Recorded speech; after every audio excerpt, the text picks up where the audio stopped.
یسوع کا پانی پر چلنا۔ مقدس یوحنا کی انجیل 6 باب 16 تا 21 آیات تک۔ اور جب شام ہوئی تو اس کے شاگرد جھیل کے کنارے گئے اور کشتی پر چڑھ کر جھیل کے پار کفرنہوم کی طرف چلے جا رہے تھے۔ اس وقت اندھیرا ہو گیا تھا اور یسوع ان کے پاس ہنوز نہیں آیا تھا، اور تند ہوا کے سبب جھیل میں موجیں اٹھنے لگیں۔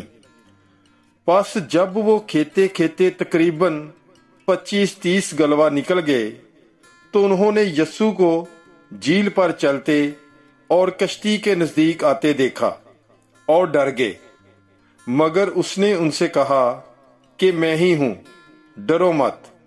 تب انہوں نے اسے بخوشی کشتی میں چڑھا لیا، اور کشتی فوراً اس جگہ جا پہنچی جہاں وہ جاتے تھے۔ پاک کلام کے پڑھے اور سنے جانے پر خداوند کی برکت ہو۔ خدا کا شکر ہو۔ God bless you. Bible is life.